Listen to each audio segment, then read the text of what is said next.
And welcome back to another edition of the OHIO podcast. I'm your host, Buckeye Boggs. That man over there is the wild man, Chris Wilds, and you are you, and we're thankful that you are here with us.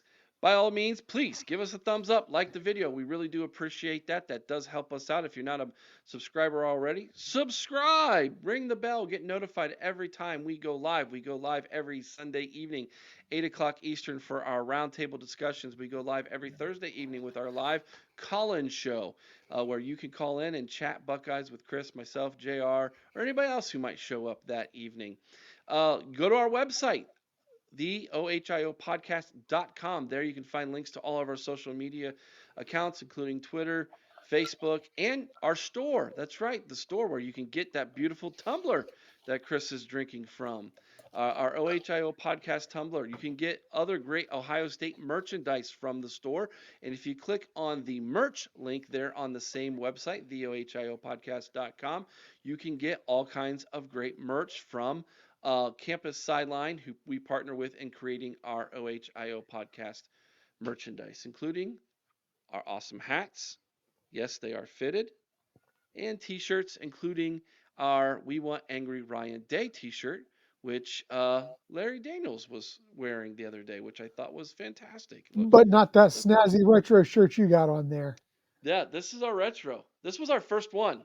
Yeah, I have scarlet fever, keep and the only keep prescription. keep it down, keep it down, keep it down.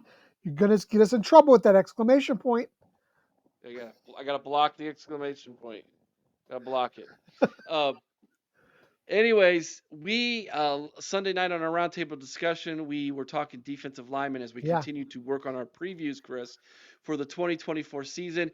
We all gave our top 10. I went back, listened to it, collaborated it, tallied them all up, and here is our consensus top 10.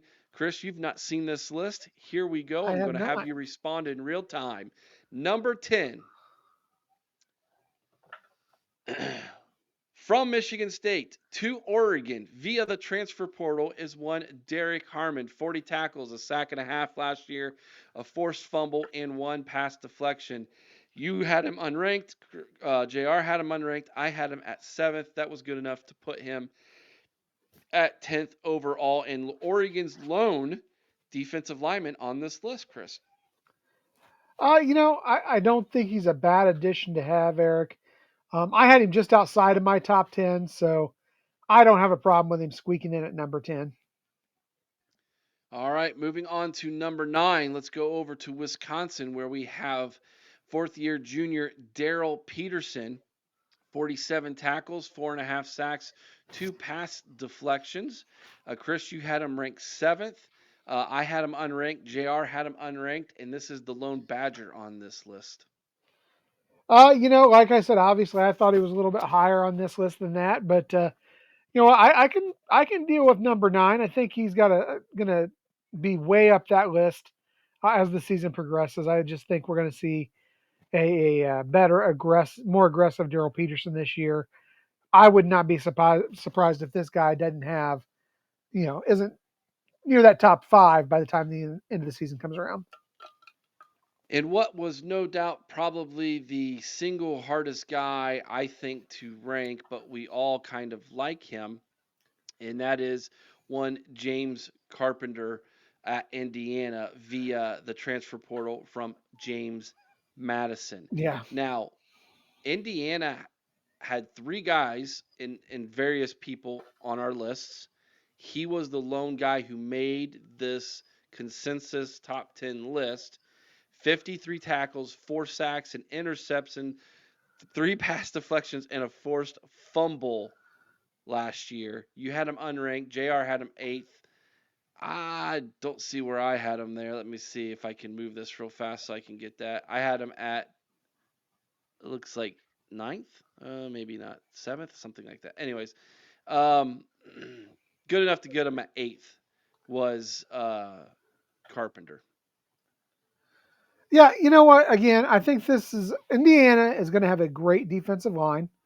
I think this guy's going to be a big part of it if he plays up to that potential. At the same time, I'm keeping it real and just going to say it was James Madison. Come on. There you go. Number 7, Abdul Carter. Now, just like Peterson for you, by the Yeah, way, Peterson played linebacker. he did. Abdul Carter is going from linebacker to defensive end.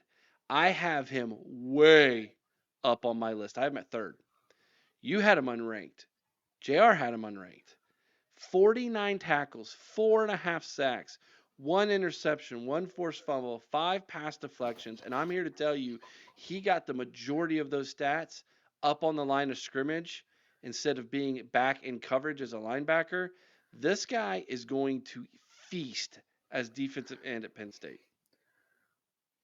I gotta see it. I gotta see it. I think he's got potential. Uh, What do you see in but Peterson that you don't see in Carter? Because I think Carter's better than Peterson. a Way better. year, yeah, yeah. I can. I don't know. I just feel stronger about the Wisconsin program than I do the Penn State program this year.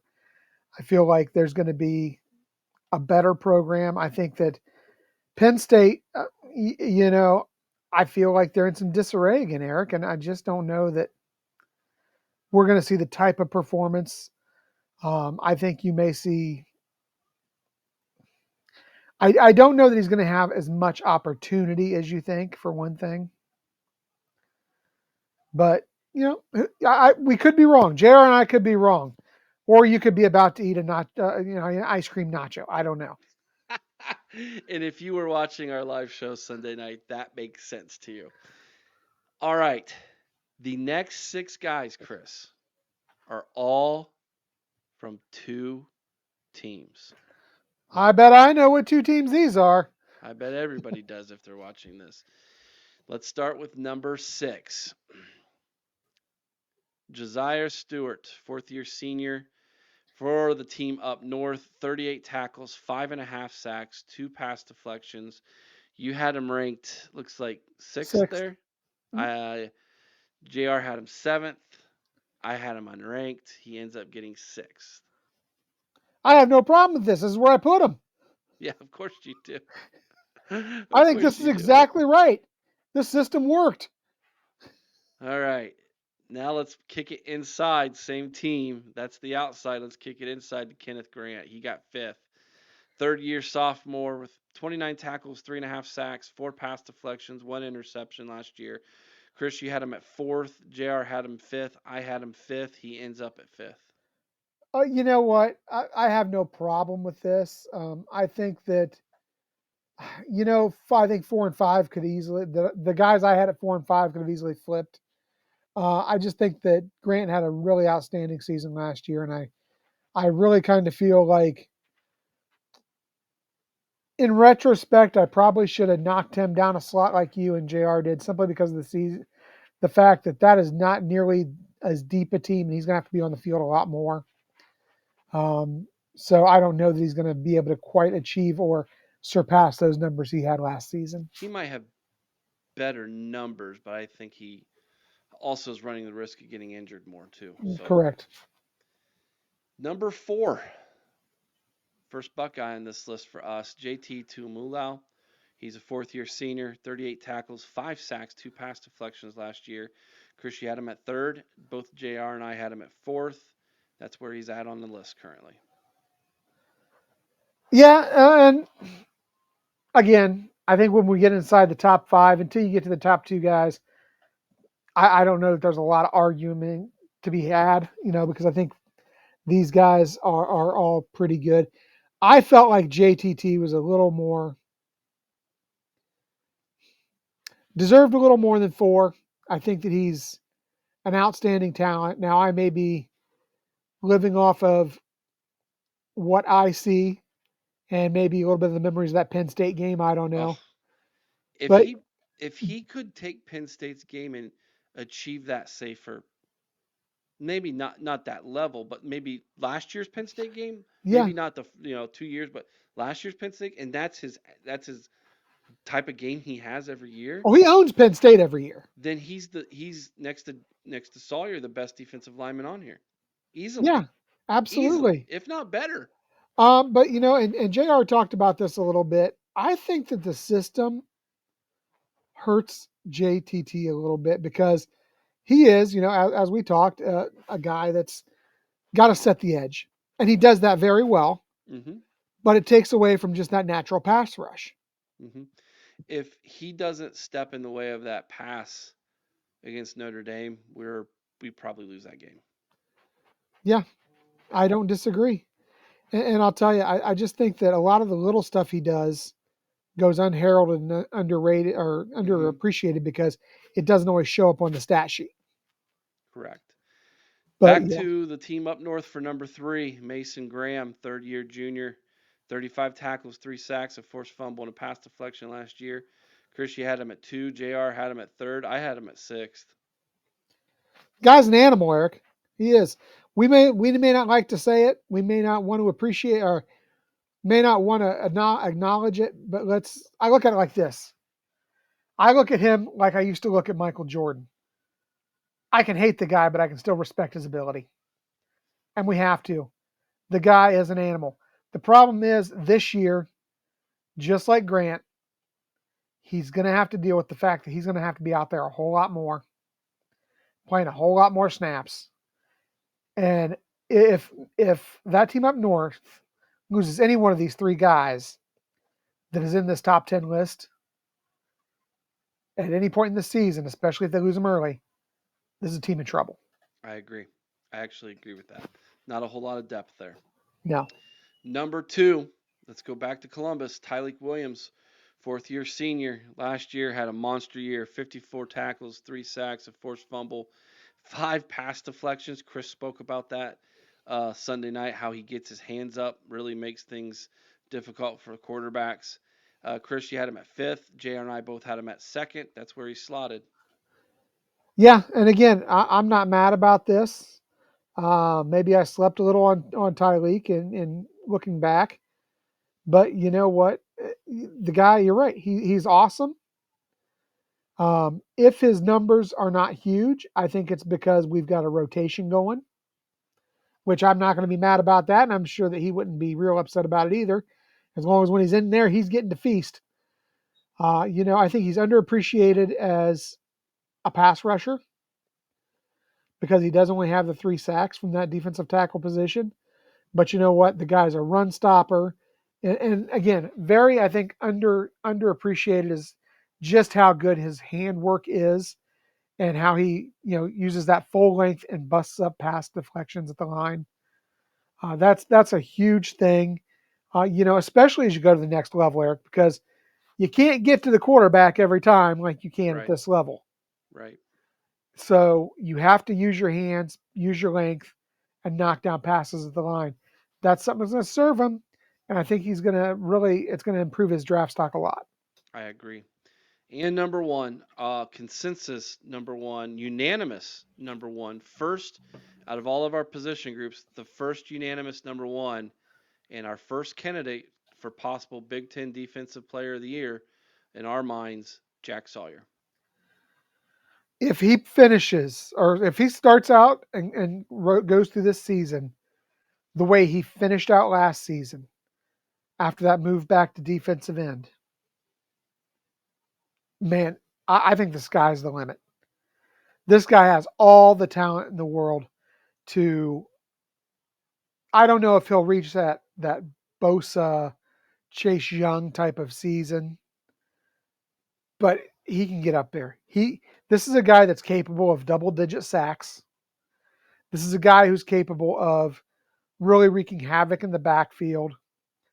As a defensive end, he can set the edge and play a big part in that run game, turning guys back inside. Uh, you know, he has all the tools, Eric. I think that this guy, if he comes out and Captain Jack plays the way that he finished last season, he's going to have a huge year and possibly work himself into a top 10 or even a top 5 draft pick. All right, there is our top 10 Big Ten Defensive Lineman of the Year. Chris, your thoughts on the fact that the top six are all from two teams? Definitely a very team up north, Ohio State heavy list. Maybe who you think might be the third best defensive line in the Big Ten. What's your overall thoughts? I'll tell you what. I really think that I'm not surprised about these six guys. Um, all experienced guys, all had decent years last year, but have unlimited potential. I really think, obviously, Ohio State, based on their depth, is going to be able to stay healthier and has more parts that can be integrated in without stepping back a level. So obviously, Ohio State's the number one defensive line in the nation, not just in the or in the conference, but possibly in the nation. I think Michigan is right there as far as in the conference goes, but they don't have that depth. Like I said, they're one injury away from being a sub 500 team. They really are. And then as far as who the third best might be, don't sleep on two teams. One, Oregon. Oregon's got a couple of really great guys. They're a high profile program, um, very well coached. But again, if I had to pick one that might be a sleeper, it's going to be that Indiana line. Hmm. That Indiana line, like you said, we had three guys. Even though only one of them made the list, we'd all mentioned three guys. So that's a team that I think really, if they put it all together, that defensive line is going to single handedly keep Indiana in some games. I truly believe that by getting offenses off the field, creating turnovers, just creating havoc, they're going to have the ability to keep Indiana in some games, possibly even winning a game. Who knows? But I really think those are probably the top lines in there. I mean, I know people are going to say Penn State, Penn State. You're going to say Penn State probably is in that mix, but yeah, I'm not sold. I am just not sold. A, because it's Penn State, and we know what James Franklin and Penn State bring to the table every year, and B, because I just think there's some other programs that have some really good, solid players, up and coming guys. You know, Indiana is a great example. Rutgers has some guys who can do some damage. Um, so top two are a lock. The next two or three are probably a coin flip, and then there's a lot of pretty average lines after that. Fair enough. Yeah, fair enough. I agree with what a lot of what you said, including the stuff you don't agree with. So I agree with that too. Please like, share, subscribe. We really do appreciate it, guys. Let us know what you think of our list down in the comments section below. Is there someone who we missed that you feel absolutely needed to be on this list? Is someone completely ranked wrong on this list? If you are a fan of the Maize and Blue, I'm sure you have a lot to say about what we think about this list. So we want to hear from you. Let us know what you think. We will flip back over to the offense in a future video. We're going offense, then defense, then offense, then defense. We started with the running backs last week. We went to defensive line this week. We're going to go back over and pick an offensive group next week. We've got tight ends, offensive linemen, quarterback, and wide receivers left on the offense. We have linebackers and defensive backs left on the Oh defense. man, one question, Eric: who has the best wide receiver room in the Big Ten? It's not even close. I mean, and when, and the when your fact number 6 and 7 guys could be starting for the other teams. I heard someone say in a rivals podcast that will go unmentioned, Ohio State, who do they really have at wide receiver now that Marvin Harrison Jr. is gone? And I was like, are you kidding me? Have you never heard of Emeka Egbuka, number one? Have you not heard of Carnell Tate? What about the No? freak in Jeremiah Smith? Jeremiah Smith? If none of them Come on, work, how about Brandon Brandon Ennis. Inniss? Ask Purdue about Brandon Ennis. My gosh, you guys, we're loaded. Absolutely loaded at wide receiver. And you know, Eric, fans should start getting excited because is it next week? Is it next week we start 2 days or the week after? Oh gosh. I think it's next week. Is it next week? I gotta get on that. Yeah, yeah, I think we're next start. week we start 2 days. Yeah, get ready for your Big Ten previews coming your way. 18 of them, 9 weeks, 9 weeks straight Hey, of Big Eric, Ten previews. you kind of look like that guy in Scanners right before his head exploded. Yeah, that's Yeah, Eric has a lot on his plate. He just yeah. realized how much, how soon. Here it comes. Yes. The great preview wave. It's coming.